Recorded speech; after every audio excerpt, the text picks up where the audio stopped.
नमस्कार, यहाँहरू सबैलाई हार्दिक स्वागत छ एस्ट्रोलोजिकल ल्याबमा। यो कुण्डली विश्लेषणको 35औं श्रृङ्खला लिएर म उपस्थित भएको छु। तपाईहरूले अगाडि छोड्नुभएका जन्म मिति, समय र स्थानको आधारमा तपाईहरूको प्रश्नहरू हेरेर जन्म कुण्डली विश्लेषण गर्नेछु। यदि तपाईले पहिलोपटक यो भिडियो हेर्दै हुनुहुन्छ भनेदेखि हामीलाई आफ्नो जन्म मिति, समय र स्थान कमेन्ट गर्न सक्नुहुनेछ र यसै गरेर तपाईसँग कुनै पनि कुराहरूको जिज्ञासा छ भनेदेखि ती प्रश्नहरू पनि राख्न सक्नुहुनेछ। तपाईको पढाइ, रोजगार, स्वास्थ्य, भविष्य अथवा कुनै पनि विषयवस्तु छन् तपाईलाई जान्नुपर्ने इच्छा भएका कुराहरू, तिनीहरूको बारेमा तपाईले आफ्ना प्रश्नहरू कमेन्ट गर्न सक्नुहुनेछ। यसै गरेर तपाईले यदि च्यानललाई सब्स्क्राइब गर्नुभएको छैन भनेदेखि सब्स्क्राइब गर्नुहोला र बेल आइकन पनि अन गर्नुहोला। यहाँभन्दा अगाडिका कमेन्टहरू मैले हेर्न गइरहेको छु।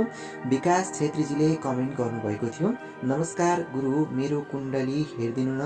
मैले अस्ति नै कमेन्ट गरेको थिएँ, मेरो पालो आएन गुरु। नेम डमरू बहादुर छेत्री, 2059 साल 5 महिना 19 गते 6:15 बिहानको जन्म समय दिनुभयो र यसै गरेर स्याङ्जाको जन्म दिनुभएको छ भनेदेखि क्वेसनहरू भनेर हेल्थ, फ्यामिली, रिलेसन, जब, कुन सेक्टरमा सक्सेस मिल्छ, डिजिज, म्यारिएज, सरकारी जागिरको योग छ कि छैन, आफ्नो फ्यामिलीबाट टाढा रहेर काम गर्नुपर्छ कि पर्दैन, ग्रह दशा कुन चलिरहेको छ, समग्रमा सबै भनिदिनु होला भन्नुभएको छ। ओके विकासजी, तपाईँले पहिला पनि कमेन्ट गरिराख्नु भएको थियो, आफूले अरू कुनै जिज्ञासाहरू पनि राख्नुभएको थियो। जे होस्, तपाईँ ज्योतिषशास्त्रमा अलिकति इन्ट्रेस्टेड व्यक्ति पनि हुनुहुन्छ। तपाईँको बारेमा मैले हेरिरहेको छु। यो मेरो ज्योतिष भन्ने एप्लिकेसनबाट मैले तपाईँको बारेमा कुण्डली तयार गरेर हेरिरहेको छु र यसै गरेर तपाईँको जन्म विवरणको आधारमा देखिन्छ तपाईँको जन्म कृष्ण पक्षको द्वादशी तिथि बुधबारको दिनको जन्म देखिन्छ र यसै गरेर जन्म राशि रहेको छ कर्कट राशि भने राशि स्वामी चन्द्रमा रहेको छ। जन्म नक्षत्र पुष्य नक्षत्र, शनिको नक्षत्र, पहिलो चरणमा चन्द्रमा उदय भइरहेको छ भने नामको अगाडिको अक्षर हुबाट देखियो। लग्नको अवस्था सिंह राशिको लग्न रहेको छ भने पूर्व फाल्गुनी नक्षत्रको तृतीय चरणमा तपाईँको लग्न देखिन्छ। यसै गरेर सिंह राशि 22 डिग्री 16 मिनटको लग्नको अवस्था भनेको एकदम स्ट्रङ अवस्थामा लग्न छ अनि लग्नमा सोग्री अवस्थाको सूर्य र मित्रप्रिय अवस्थाको मङ्गल, यो अत्याधिक राम्रो योग पनि हो। खास गरेर तपाईँलाई यो सामाजिक क्षेत्रहरूबाट मान सम्मानहरू मिल्ने खालको कुराहरू देखाउँछ र यसै गरेर कुनै पनि नयाँ कुराहरूको आविष्कार गर्न, खोज गर्नतर्फ रुचि राख्ने खालको कुराहरू देखाउँछ।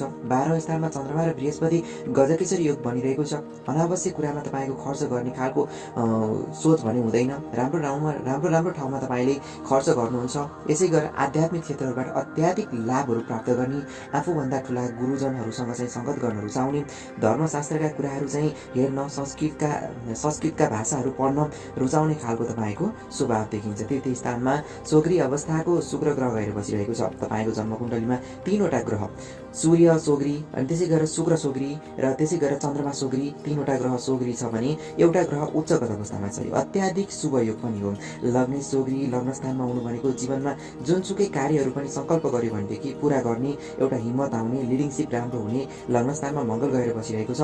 यी कुराहरूलाई दर्शाइरहेको हुन्छ। तपाईँको प्रश्नहरू हेर्नुपर्दा हेल्थको कुरा गर्नुभयो, टाउको दुख्ने र रेस्पिरेटरी प्रब्लमहरू आउन सक्छ, श्वासमा हुने यस्ता खालका समस्याहरू पनि आउन सक्छ। चिसोबाट चाँडै समस्याहरू देखा पर्न सक्छ, अलिकति ख्याल गर्नु होला। टाउको घरमा हुने पाइल्स वा चाहिँ रगतका विकारहरू देखा पर्ने यस्तो खालको अवस्था पनि रहन सक्छ। यसै गरेर फ्यामिली रिलेसनसिप भनेको विवाह पछाडि तपाईँको वैवाहिक जीवनमा खास गरेर फ्यामिलीभित्रको रिलेसनसिपमा चाहिँ प्रब्लम आउने देखियो। वैवाहिक जीवनमा त्यति ठुलो समस्या भने तपाईँको 28 वर्ष पछाडि विवाह गर्नुपर्ने खालको कुराहरू देखिन्छ। त्योभन्दा अगाडि विवाह गर्यो भनेदेखि सामान्य तपाईँको फ्यामिलीभित्रको इन्टरनल रिलेसनसिपले पनि अलिकति प्रब्लमहरू क्रिएट गराउन सक्ने खालको कुराहरू देखिरहेको छ। र यसै गरेर तपाईँको जब कुन सेक्टरमा सक्सेस मिल्छ भन्नुभयो, जब खास गरेर तपाईँले चाहिँ यो ब्याङ्किङ सेक्टर, यसै गरेर बायोलोजिकल सेक्टरहरू तपाईँको लागि अत्याधिक राम्रो देखिन्छ। आइटी कम्युनिकेसनका फिल्डहरू, मास मिडिया, इन्टरनेट, वेबसँग सम्बन्धित क्षेत्रहरूमा पनि तपाईँले जबहरू एप्लाई गर्नुभयो भने राम्रो हुन्छ। यसै गरेर डिजिज, म्यारिएज भन्नुभयो, विवाहको बारेमा बताइसकेँ मैले। सरकारी जागिरको योग छ कि छैन भन्नुभयो, सरकारी जागिर भन्दा तपाईँले व्यापार व्यवसायबाट राम्रो आम्दानी गर्ने खालको देखिन्छ। सरकारी जागिरका योग छैन, तर तपाईँले चाहिँ जागिरहरूबाट मनग्गे कमाउने खालको कुराहरू पनि देखिन्छ। प्रारम्भमा जागिर गर्ने गर्ने, उमेरको 22 वर्ष पुरा हुने बित्तिकै जागिर गर्न सुरु गर्ने खालको कुराहरू पनि देखिन्छ। यसै गरेर आफ्नो फ्यामिलीबाट टाढा रहेर काम गर्नुपर्छ कि पर्दैन भन्नुभएको छ। फ्यामिलीबाट टाढा रहनु पर्दैन तपाईँको लागि सँगै फ्यामिलीसँगै रहेर फादर्स प्रपर्टीमै रहेर काम गर्नुपर्ने खालको वातावरणहरू देखाउँछ। यसै गरेर ग्रहदशा कुन चलिरहेको छ समग्रमा बताइदिनु भन्नुभएको छ। यति बेलाको चलिरहेको ग्रहदशा हेर्नुपर्दा विंशोत्तरीमा अहिले समय चलिरहेको छ। बुधको महादशा अनि अन्तर्दशा पनि बुधकै 2078 साल 8 महिना 1 गतेसम्म बुधमा बुध चलिरहेको छ। यति बेलाको समय भनेको तपाईँको बुध ग्रह द्वितीय स्थानमा सोग्री अवस्थामा, बुध पनि सोग्री अवस्थामा रहेछ तपाईँको। यो अत्यन्तै राम्रो योग छ। तपाईँको 5 वटा ग्रहहरू त आफ्नै क्षेत्र अथवा उच्चगत क्षेत्रमा चाहिँ गएर बसिरहेका छन् र द्वितीय स्थानमा बसेको बुधले अत्याधिक राम्रो तपाईँको अहिलेको समय के देखाउँछ भने कुनै पनि कम्पिटिसन अथवा कुनै पनि डिबेटमा चाहिँ तपाईँले राम्रो तर्क गर्न सक्ने, कसैसँग पनि तपाईँले चाहिँ कुराहरू गर्नु पर्यो भनेदेखि आफूले चाहिँ राम्रो कुराहरू, गम्भीर बुद्धिमानी कुराहरू, तर्कहरू प्रस्तुत गरेर तपाईँले चाहिँ बोल्न सक्ने खालको क्षमता तपाईँमा विकास हुन्छ। मिडियाका क्षेत्रहरू राम्रो हुन्छ। कम्युनिकेसनमा खास गरेर चाहिँ इन्टरनेटमा भयो, अनि त्यसै गरी चाहिँ कुनै पनि सोसियल मिडियाहरूमा भयो, एकदम अगाडि बढ्ने खालको कुराहरू, अरूलाई इम्प्रेस पार्न सक्ने खालको कुराहरू, यस्तो खुबै तपाईँको यति बेलाको समय देखिन्छ। धन आर्जनको लागि पनि केही न केही वातावरणहरू मिल्न सक्छ। तपाईँले आर्टिकलहरू लेख्नुहुन्छ, ब्लगहरू बनाउनुहुन्छ भने पनि तपाईँको लागि अत्याधिक राम्रो हुने खालको समय अहिले देखिरहेको छ। समयलाई सदुपयोग गरेर अगाडि बढ्नुहोला। तपाईँको लागि शुभ रङ देखिरहेको छ अत्याधिक राम्रो भनेको रातो रङ नै तपाईँको लागि अत्याधिक राम्रो हो। यसै गरेर तपाईँको लागि सामान्य केही शुभ रङको रूपमा सेतो रङको रूपमा पनि लिन सकिन्छ। विकासजी यो थियो तपाईँको जन्ममिति, समय र स्थानको आधारमा राखेको। र यसै गरेर तपाईँले यहाँ अर्को कमेन्ट पनि मैले पढ्न गएँ। यहाँ प्रसन्नजीले कमेन्ट गर्नुभएको छ, प्रसन्न पौडेलजीले कमेन्ट गर्नुभएको छ। उहाँले प्रश्नहरू यहाँ यसरी दिनुभएको छ। गुरु नमस्कार, मैले स्पेस एक्स प्रोजेक्ट पठाएको थिएँ, सक्सेस हुन्छ कि हुँदैन हेरिदिनु होला भन्नुभएको छ। ओके, कुन टाइममा तपाईँले पठाउनु भयो? स्पेस एक्समा प्रोजेक्टहरू पठाएको थिएँ भन्नुभयो। तपाईँले पठाउनु भएको यो चाहिँ जुन मिति थियो त्यो मिति हामीलाई पठाएको भए अझ राम्रो हुन्थ्यो। एनिवे म हेर्छु तपाईँको यति बेलाको समयलाई। 2059 साल 9 महिना 14 गते आइतबारको बेलुकाको 9:17 भरतपुरको जन्म दिनुभयो। मेरो लिडरसिप र कन्भिन्सिङ स्किल कस्तो छ त्यो पनि हेरिदिनु भन्नुभएको छ। ओके प्रसन्नजी, मैले तपाईँले दिनुभएको जन्म मिति, समय र स्थानको आधारमा हेर्दाखेरि कृष्ण पक्षको एकादशी तिथि आइतबारको दिनको जन्म देखिरहेको छु।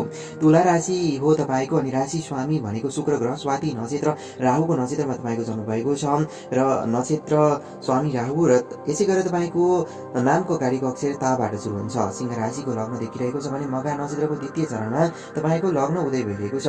5:33 लग्नले अलिकति मनमा कहिलेकाहीँ कन्फिडेन्सहरू डाउन हुने खालको कुराहरू आउन सक्छ, हरेस खाने खालको कुराहरू कहिलेकाहीँ आउन सक्छ, या छोडिदिउँ भन्ने खालको सोचहरू कहिलेकाहीँ आउन सक्छ। लग्नको अवस्था अलिकति कमजोर रहे तापनि 13 डिग्रीको सूर्य पञ्चम स्थानमा गएर बसिरहेको छ। यो अत्याधिक शुभ योग पनि हो। शनि र सूर्यको यो जुन चाहिँ अपोजिसन छ, तपाईँको हायर स्टडी +2 सकिने बित्तिकै ब्याचलर पढ्ने बेलामा एकदम ठुलो कन्फ्युजनहरू आउँछ। त्यो टाइममा तपाईँको एजुकेसनल ग्यापहरू हुन सक्छ। यस्तो खालको कुराहरू देखिरहेको छ। तपाईँको लागि सबैभन्दा राम्रो सब्जेक्ट भनेको फिजिकल सेक्टरबाट तपाईँ अगाडि बढ्नुभयो भनेदेखि एकदमै राम्रो देखाउँछ। फिजिक्स लिएर तपाईँले चाहिँ अगाडि बढ्नु होला। र चाहिँ तपाईँको लागि 12औं स्थानमा बृहस्पति एकदम उच्चगत अवस्थामा, वक्रगत अवस्थामा गएर बसिरहेको छ। चन्द्रमा शुक्र र मङ्गलको योग तृतीय स्थानमा छ भने द्वितीय स्थानको स्वामी भनेको बुध ग्रह 6औं स्थानमा गएर बसिरहेको छ। बृहस्पतिले दृष्टि दिइरहेको छ। यो अत्याधिक राम्रो। कन्भिन्स गराउन सक्ने खालको क्षमता तपाईँमा हुन्छ, तर कहिलेकाहीँ कन्फिडेन्स डाउन हुन्छ। फ्यामिलीभित्र चाहिँ कन्भिन्स गराउन अलिकति गाह्रो हुन्छ। बाहिरका व्यक्तिहरूलाई कन्भिन्स गराउन भने तपाईँको लागि अत्याधिक सजिलो हुन्छ। बाहिरका व्यक्तिहरूलाई सजिलै इम्प्रेस पार्न सक्ने खालको खुबी तपाईँमा छ। टाढाका व्यक्तिहरूलाई तपाईँले आफूतर्फ चाहिँ इम्प्रेस पार्न सक्नुहुन्छ, तर घरभित्र तपाईँले कन्भिन्स गराउनु भने अत्याधिक गाह्रो हुने खालको कुराहरू पनि देखिरहेको छ। यसै गरेर तपाईँको यो जुन चाहिँ तपाईँले यो मिसन पठाएँ भन्नुभयो, यो प्रोजेक्ट तपाईँले चाहिँ पठाएँ भन्नुभयो स्पेस एक्स भन्ने, र यति बेलाको समय हेर्नु पर्दाखेरि बृहस्पतिमा राहु चलिरहेको रहेछ। 2077 साल 9 महिना 4 गतेसम्म बृहस्पति तपाईँको 12औं स्थानमा र राहु भनेको 10औं स्थानमा गएर बसिरहेको छ। यसबाट केही न केही लाभ हुने खालको कुराहरू देखिन्छ। यो चाहिँ केही न केही अब 12औं स्थानको कुराले चाहिँ अलिकति हस्पिटालिटी, बाहिरको फरेन कुराहरू, एब्रोडको कुराहरू, टाढाको कुराहरूसँग कनेक्ट गर्छ। पक्कै पनि केही न केही पोजिटिभ रिजल्टहरू आउने, पोजिटिभ रेस्पोन्सहरू आउने खालको कुराहरू पनि दर्शाइरहेको छ। र यसै गरेर तपाईँको चाहिँ लिडरसिप कस्तो छ भन्नुभयो, मङ्गलको अवस्था, मङ्गल र शुक्रको कन्जक्सन चन्द्रमादेखि पनि मङ्गल सँगै छ भने पछाडि तपाईँको चाहिँ यो लिडिङसिप एकदमै राम्रो हुन्छ। र लग्नमा चाहिँ जुन फायर साइन छ, यसै गरी चाहिँ सूर्य तपाईँको लग्नै छु, सिंह राशिको लग्न छ, तपाईँ सिंह जस्तै भएर अगाडि बढ्ने खालको कुराहरूलाई दर्शाउँछ। एनिवे तपाईँले चाहिँ लिडिङसिप गर्न सक्ने, पोलिटिकलको सेक्टरहरूमा एकदमै राम्रो हुने, पोलिटिक्स राम्रो हुने, यस्तो खालको कुराहरू देखाउँछ। पोलिटिक्समा पनि जुन सूर्य र शनिको अपोजिसन छ भने बृहस्पति अत्याधिक शुभ भएको कारणले गर्दाखेरि डेमोक्रेटिकल पार्टबाट तपाईँ अगाडि बढ्नुभयो भने तपाईँको लागि राम्रो हुन्छ। डेमोक्रेसी तपाईँको लागि राम्रो देखाउँछ। ओके, तपाईँको लागि पोजिटिभ कलर हेर्नु पर्दाखेरि positive colour red colour, pink colour, white colour तपाईँको लागि एकदमै पोजिटिभ देखिन्छ। यी कलरलाई पोजिटिभ मानेर अगाडि बढ्नुहोला, पक्कै पनि राम्रो मान्न सकिन्छ। प्रसन्नजी, यो तपाईँको बारेमा मैले केही कुराहरू बताएँ। र यसै गरेर म अर्को कमेन्टलाई हेर्न गइरहेको छु। उहाँ हुनुहुन्छ आकृति निरौलाजी। उहाँले चाहिँ हामीलाई कमेन्ट गर्नुभएको छ यसरी। उहाँले लेख्नुहुन्छ 2052 साल 12 महिना 20 गते, टाइम 11:22 बिहानको ट्युसडे, विराटनगर। विदेश यात्रा कुन महिनासम्म हुन्छ होला, अनि love life and my married life भनेर आकृति निरौलाजीले हामीलाई कमेन्ट गर्नुभएको छ। ओके आकृतिजी, तपाईँले दिनुभएको जुन जन्म मिति र समय छ, शुक्ल पक्षको चतुर्दशी तिथि मङ्गलबारको दिनको तपाईँको जन्म देखिन्छ। सिंह राशिको लग्न छ तपाईँको, सिंह राशिको चन्द्रमा छ, तपाईँको राशि सिंह राशि हो। र यसै गरी उत्तर फाल्गुनी नक्षत्रको पहिलो चरणमा तपाईँको जन्म भएको देखिन्छ। यसै गरी तपाईँको लग्न रहेको छ मिथुन राशिको लग्न, र यसै गरेर चाहिँ आद्रा नक्षत्रको चौथो चरणमा तपाईँको लग्न उदय भइरहेको छ। नामको अगाडिको अक्षर सुरु हुन्छ। र तपाईँको चाहिँ लग्नको अवस्था 19 डिग्री 30 मिनटमा स्ट्रङ अवस्थाको लग्न छ भने मिथुन राशिको लग्न, सप्तम स्थानमा बृहस्पति अत्याधिक राम्रो, तपाईँको विवाह पछाडि केही न केही हुने भन्ने खालको कुराहरू देखिन्छ।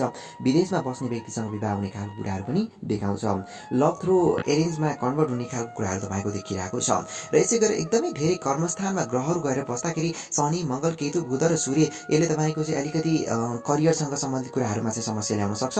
करियर चेन्ज हुने, करियर एउटै चाहिँ नहुने, अथवा तपाईँको प्रोफेसनहरू चेन्ज भइराख्ने, गरिराखेको बिजनेस वा जबहरू पनि एकदमै चेन्ज भइराख्ने, सेटिस्फ्याक्सन लेभल एकदमै कम हुने, जबहरूबाट, बिजनेसहरूबाट, तपाईँको करियर वा तपाईँको चाहिँ पर्फर्मेन्सबाट तपाईँ आफै सेटिस्फ्याक्सन नहुने भन्ने खालको कुराहरू देखाउँछ। विदेश तपाईँको लागि हुने खालको राम्रै खालको कुराहरू देखिरहेको छ भने 12औं स्थानमा बसेको शुक्र ग्रहले तपाईँको चाहिँ जियोस् मेरिटल लाइफमा केही न केही सेटिस्फाई भने देखाउँछ। त्यस्तो ठुलो मेरिटल लाइफमा प्रब्लम भन्ने खासै केही पनि छैन। र यसै गरेर जुन चाहिँ मङ्गल र शनि अनि केतु अनि सूर्य, यी धेरै ग्रहहरूको चाहिँ कन्जक्सनले गर्दाखेरि तपाईँको चाहिँ बोन्सहरूमा प्रब्लमहरू आउने, ढाड दुख्ने, अथवा चाहिँ कुनै पनि तपाईँको चाहिँ प्रब्लमहरू आउन सक्ने, जस्तै कि यो ब्लडसँग रिलेटेड इन्फेक्सनहरू देखा पर्ने, यस्तो खालको कुराहरू पनि हुनसक्छ। थर्ड हाउसमा बसेको चन्द्रमाले चाहिँ तपाईँको सपोर्टहरू राम्रै मिल्छ। तपाईँको चाहिँ लेडिजहरूसँग बसेर मिलेर कारोबार गर्नुभन्दा जुन चाहिँ जेन्ट्सहरूसँगै मिलेर गरेको कारोबारहरू तपाईँको लागि एकदमै राम्रो देखिन्छ। र यति बेलाको समय हेरौँ, यति बेला तपाईँको लागि चलिरहेको छ राहुको महादशा, राहुको अन्तर्दशा। 2078 साल 3 महिना 4 गतेसम्म राहुमा राहु चलिरहेको छ। राहु तपाईँको स्थान चतुर्थ स्थानमा छ। थोरै ढिलो हुन्छ, तर तपाईँको चाहिँ चाँडै नै यो समयसम्म तपाईँको चाहिँ विदेश यात्रा हुने खालको कुराहरू पनि देखिरहेको छ। बरु एप्लाई गर्नु भएको छैन कि छ कि छैन, होइन, एप्लाई गरेर तपाईँले सोध्नु भएको हो कि एप्लाई नगरिकन सोध्नु भएको हो कि, यदि तपाईँले एप्लाई गरेर सोध्नु भएको भनेदेखि एकदमै चाँडै नै रिजल्ट आउँछ, रेस्पोन्स आउँछ। यदि होइन भने पनि तपाईँले चाहिँ 2078 साल 3 महिना 4 गतेसम्मको समयमा तपाईँले एप्लाई गरिसक्नुभयो भनेदेखि रेस्पोन्स चाँडै नै आउने खालको कुराहरू, विदेश यात्रा हुने खालको कुराहरू भने दर्शाइरहेको छ। र यसै गरेर तपाईँको जन्मकुण्डली हेर्नु पर्दाखेरि लगभग तपाईँको अलिकति ढिलो केही न केही राम्रो हुने, ढिलो भाग्योदय हुने खालका कुराहरू पनि देखिन्छन्। खास गरेर उमेरको तपाईँको लगभग 34-35 घाटे पछाडि तपाईँको लागि राम्रो हुने खालको कुराहरू देखिन्छ। एनिवे तपाईँको चाहिँ विवाह एकदमै राम्रो व्यक्तिसँग, एकदमै पढे लेखेको व्यक्तिसँग विवाह हुने खालको कुराहरू पनि दर्शाइरहेको छ। आकृतिजी, तपाईँको लागि शुभ रङ हेर्नु पर्दाखेरि तपाईँको लागि शुभ रङ रहेको छ पहेँलो रङ, तपाईँको लागि अत्याधिक शुभ रहेको छ। यसै गरेर ग्रिन कलर अनि व्हाइट कलर पनि तपाईँको लागि एकदमै राम्रो कलरको रूपमा लिन सकिन्छ। दर्शकबिनहरू, यी थिए तपाईँहरूको जन्म मिति, समय र स्थानको आधारमा तपाईँहरूको जन्मकुण्डली विश्लेषण। यसै गरी तपाईँले आफ्नो बारेमा पनि जानकारी लिन चाहनुहुन्छ भनेदेखि हामीलाई कमेन्ट गर्न सक्नुहुनेछ। आफ्नो जन्म मिति, समय र स्थानसहित कमेन्ट गर्न सक्नुहुनेछ। आफ्नो प्रश्नहरू पनि राख्न सक्नुहुनेछ। म फेरि पनि उपस्थित हुनेछु। तपाईँहरूका नयाँ नयाँ श्रृङ्खलाहरू पनि लिएर उपस्थित हुनेछु। यसै गरेर ज्योतिषशास्त्र र अन्य धर्मसँग सम्बन्धित विविध कुराहरूको जानकारी पनि म तपाईँहरूलाई दिँदै जानेछु।